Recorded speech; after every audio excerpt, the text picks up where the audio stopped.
여러분 오늘 본문 말씀을 보면 이제 기드온이 세겜에서 얻은 첩의 아들이죠. 아비멜렉이 왕위에 오르기 위해서 계략을 꾸미는 모습을 기록하고 있습니다. 여러분 세겜 하면 떠오르는 사건 있죠. 창세기 33장에 보면 야곱의 딸이었던 디나가 이제 강간을 당하는 사건이 나옵니다. 그때 이 디나를 강간했던 사람이 세겜이라고 하는 사람이었는데, 세겜이라고 하는 지역의 추장이 이름이 세겜이었거든요. 그래서 이 세겜하면 가나안 땅의 이방인의 어떤 그런 이제 사건과 연관이 돼요.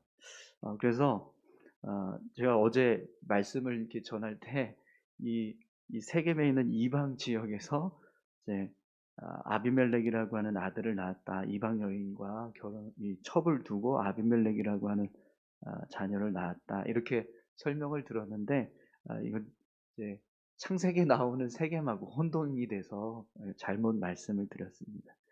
오늘 본문에 나오는 세겜은 지역은 비슷해요. 그런데 네, 가나안 땅을 정복한 이후에 므낫세 지파가 차지하고 있었던 성읍 중에 하나가 이 세겜 성읍이었습니다. 베델에서 북쪽으로 네, 조금 더 올라가면 그리심산과 에발산이 있는데 그 중심이 이 세겜 성이 있었습니다. 그래서 나중에 이제 이 세겜 성이 사마리아의 중심 도시가 되기도 합니다. 그래서 기드온이 세겜에서 첩을 두고 아비멜렉을 낳았다라고 했는데 이때 이방인 아내를 첩을 둔 것이 아니라 므낫세 지파에 속한 여인 중에 한 사람을 이제 첩으로 두고 거기서 낳은 아들이 이 아비멜렉이라는 것을 알 수 있습니다. 기드온이 고향인 오브라에서 거주하면서 이 오브라는 세겜에서 조금 더 북쪽으로 올라가거든요. 근데 세겜이라는 곳으로 내려와서 이제 첩을 얻고 그곳에서 이제 아비멜렉을 낳은 일이 기록되고 있습니다. 성경을 보다 보면 이렇게 동일한 이름이 이렇게 반복이 되는 경우들이 있어서 가끔씩 이렇게 혼동할 때가 있습니다. 그래서 그 점을 좀 어제 제가 말씀드렸던 내용에서 잘못된 부분이 있어서 수정을 드립니다. 좀 양해해 주셨으면 좋겠습니다. 그런데 오늘 본문 말씀을 보니까 기드온의 아들들이 70명이 있습니다. 그런데 그 70명이나 되는 아들 중에서 지금 이스라엘을 다스리는 왕이 세워지는 모습을 기록하고 있는데 그 아들이 첩의 아들인 아비멜렉이라는 것을 오늘 본문을 통해서 보게 됩니다. 여러분 어제도 이렇게 말씀을 우리가 봤지만 성경에서 첩이라고 하는 단어를 일부러 쓰고 있거든요. 예. 이것은요 아비멜렉을 정식으로 낳은 아들이 아닌 정말 그냥 이렇게 비공식적인 관계에서 낳은 아들이라는 걸 일부러 구분하기 위해서 이 단어를 계속해서 쓰고 있습니다. 그렇기 때문에 아비멜렉이 기드온의 70명의 아들을 이렇게 뒤로 이어서 이스라엘의 왕위로 세워지기 위해서는요, 사실은 자격이 부족해요.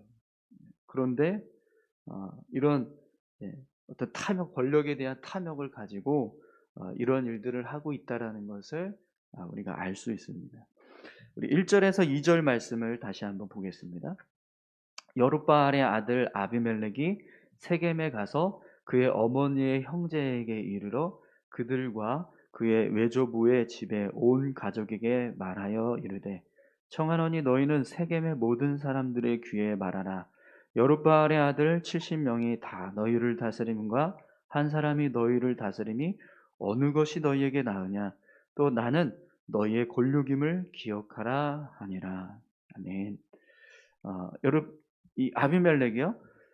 70명의 기드온의 아들들과 함께 권력을 분배하고 이스라엘을 통치하는 것보다 자신 혼자서 이스라엘을 통치하는 것이 더 좋지 않겠느냐 이렇게 이야기를 해요.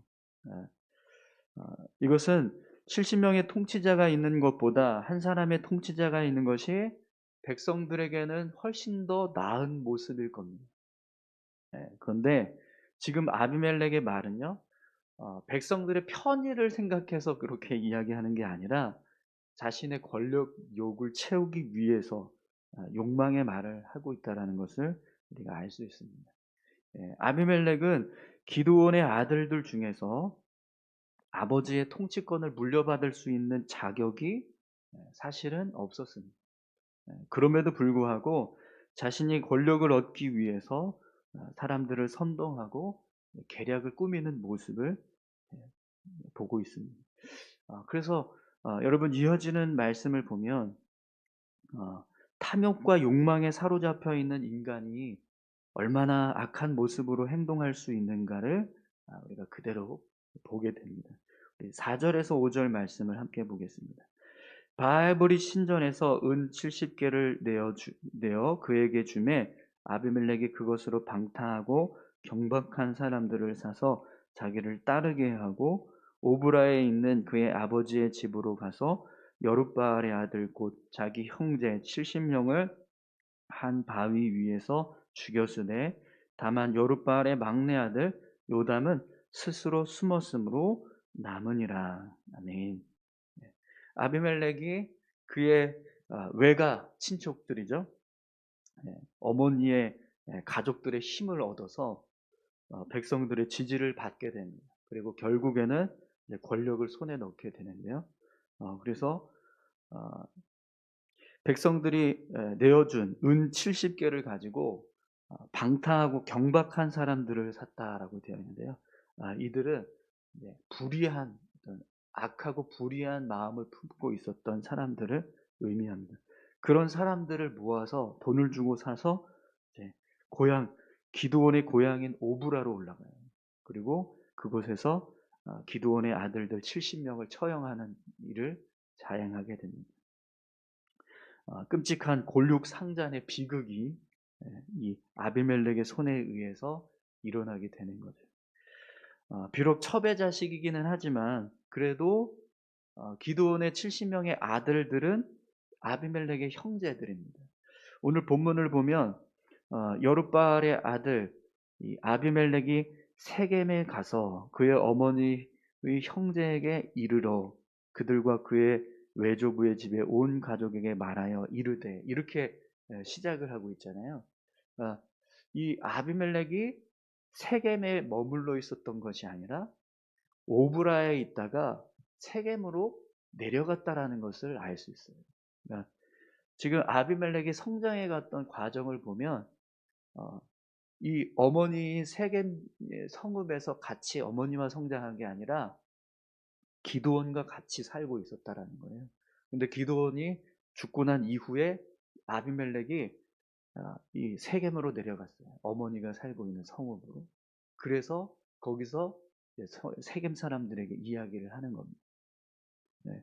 그럼 여러분 지금 아비멜렉이 자신과 같이 성장한 70 명의 아들을 어 어떻게 했다라는 거예요?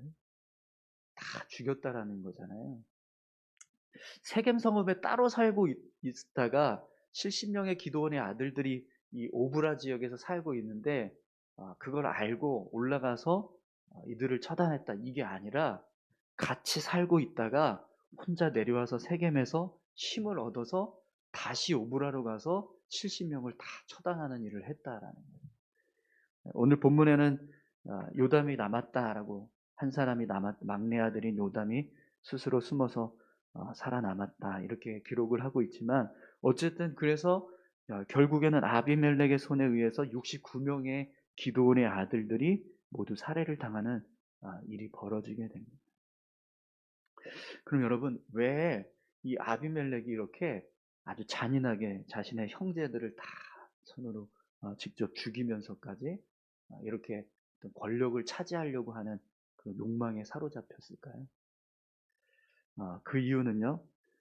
사실 이 아비멜렉이라고 하는 사람이 가지고 있는 탐욕과 욕망이 있기도 하지만 결국에는 기드온의 영향을 받았기 때문이라는 것을 우리가 알 수 있습니다. 왜 그러냐면 이 아비멜렉이 이런 권력에 대한 욕망을 품고 살 수 있었던 원인은 아버지인 기드온의 행동이 많은 영향을 주었습니다. 기드온은요, 자신이 이스라엘을 다스리지 않고 하나님께서 다스리시겠다라고 그렇게 이야기했어요. 그런데 그가 살아오는 삶의 모습을 보면 어떤 모습을 보여주죠? 그가 이스라엘을 다스리는 자로 살아갑니다. 그죠? 전쟁에서 승리하고 난 이후에 백성들에게 그 전쟁의 승리 대가로 자신에게 다 금을 바치라고 이야기하고, 또 에봇을 만들어서 그것이 마치 자신이 이스라엘을 대표하는 어떤 지도자의 자리에 있는 것처럼 그렇게 이스라엘 백성들을 섬기게 했습니다. 이 기드온의 삶을 보면은요, 계속해서 끊임없이 이런 권력에 대한 어떤 그런 탐욕, 권력을 쥐고 군림하려고 하는 그런 모습을 보게 됩니다. 권력과 세상 영광에 취해서 살아가는 아버지의 모습을 이 아비멜렉이 계속해서 보게 되었다라는 거죠. 특히 여러분, 이 아비멜렉이라고 하는 이름의 뜻이 뭐냐면 아버지는 왕이시다. 그러니까 기드온이 자신의 아들의 이름을 지었는데 아버지는 왕이다 이렇게 지었다는 거예요. 그러니까 무슨 생각을 가지고 이 이름을 지었는지 알 수 있다는 거죠. 당시 기드온의 마음속에는요, 내가 왕이다 이런 생각을 가지고 있었다라는 거예요. 비록 자신은 내가 이스라엘의 왕이 아니라 하나님이 이스라엘의 왕이시다 이렇게 이야기는 했지만 속으로는 이미 내가 왕이다 이렇게 생각하면서 살고 있었다라는 거예요. 그런 아버지 밑에서 자란 자식이니 얼마나 권력에 대한 욕망이 컸겠습니까? 뿐만 아니라 계속해서 아비멜렉은 첩의 아들이었어요. 70명의 정식 아내에 의해서 낳은 아들이 아니라 첩의 아들로 구분이 되어 있었단 말이죠. 그럼 여러분, 이 70명의 아들들이 아비멜렉을 어떻게 대했을까요? 너는 첩의 아들이잖아. 이런 식으로 계속해서 구분하고 멸시하는 그런 일들이 있었다라는 거예요. 그러니까 성장해 가면서 70명의 형제들로부터 계속 왕따 아닌 왕따를 당하고, 아버지는 권력에 탐해서, 권력에 취해서 온갖 권력의 욕망에 사로잡혀서 살아가는 모습을 봐. 그런 힘을 가지고 있을 때 어떤 일들을 할 수 있는지 그걸 눈으로 지켜본 것. 그렇게 성장해 왔던 이 아비멜렉의 마음속에요, 내가 이 권력을 차지해야 살아남을 수 있다 이런 생각을 품고 살아가게 되었다라는 거예요. 그래서 결국에는요, 그 욕망이 터져서 자신의 형제들을 다 처형하고 결국 왕의 자리에 오르려고 하는 그런 탐욕의 모습을 보여주고 있는 거죠. 여러분, 오늘 본문 말씀을 통해서 우리가 세상 욕망에 사로잡혀서 살아가는 사람들이 어떤 모습으로 살아가게 되는지를 보게 됩니다. 분명 이 세상의 욕망에 사로잡혀서 살아가는 사람들은 하나님 앞에서 죄된 모습으로 살아갈 수밖에 없습니다. 온전한 모습으로 살 수 없다는 거죠. 그리고 그 죄의 모습은요, 계속해서 이어지게 된다는 거예요. 대물림한다는 거죠. 그렇기 때문에 여러분, 오늘 저와 여러분들이 이 땅에서 무엇을 품고 살아가야 하는가를 다시 한번 생각하게 됩니다.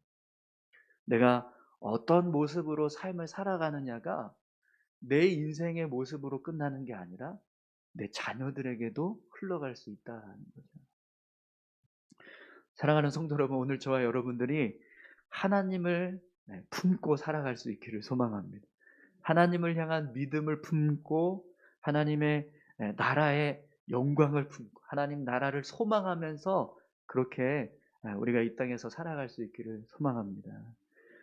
우리가 이 땅에서 믿음을 가지고 겸손히 하나님 앞에 서서 말씀을 따라 살아가는 그 모습이 하나님께 영광 돌리는 삶을 살아가게 될 줄 믿습니다. 뿐만 아니라 그 모습이요, 결국에는 우리 자녀들에게도 대물림된, 내가 품었던 그 믿음의 모습을 내 자녀도 보고 같이 함께 품고 살아가는 그런 믿음의 모습들이 계속해서 이어지게 된다는 거예요. 저는 바라고 소망하기는 저의 자녀들이 정말 하나님을 믿는 그 믿음을 계속 이어서 같이 함께 품고 살아갈 수 있었으면 좋겠습니다. 여러분, 우리의 자녀들이 내가 품었던 하나님, 내가 섬기는 하나님, 내가 믿고 살아왔던 그런 말씀을 그들도 같이 함께 동일하게 품고 살아갈 수 있는 그런 귀한 모습들이 우리 가운데 있기를 소망합니다. 기드온은요, 그걸 못했어요. 믿음으로 하나님 앞에 삶을 살아가지 못하니까 결국에는 자녀들에게까지 어떤 권력의 욕망을 품게 하고 또 그걸 탐하는 어떤 그런 죄된 모습을 행하도록 그렇게 이제 대물림하는 모습을 이제 보여줬던 거죠. 우리 자녀들이 정말 믿음을 품고 믿음의 삶을 살아갈 수 있는 그런 복된 인생들이 되기를 우리가 소망합니다. 그런 소망함이 이루어지기 위해서는 내가 믿음을 품고 살아가는 모습이 있어야 되고 또 하나님을 잘 섬기는 그런 모습으로 삶을 살아가야 한다는 것을 우리가 다시 한번 오늘 본문 말씀을 통해서 깨닫게 됩니다. 오늘 저와 여러분들이 자녀들에게 믿음을 물려주는 자, 하나님을 경외하고 말씀에 순종해서 살아가는 그런 귀한 믿음을 물려줄 수 있는 그런 삶이 다 되셨으면 좋겠습니다. 우리 같이 함께 이 시간 기도하실까요? 하나님, 우리 자녀들이 저의 신앙의 모습을 본받아서 하나님을 더 잘 섬기고 하나님 앞에서 더 귀하게 삶을 살아갈 수 있기를 소망합니다. 그런 삶을 살아가는 우리 모두가 될 수 있게 해달라고 여러분 같이 함께 다 같이 기도하겠습니다. 함께 기도합니다. 하나님 아버지 감사합니다. 아비멜렉이 탐욕에 사로잡혀서 형제를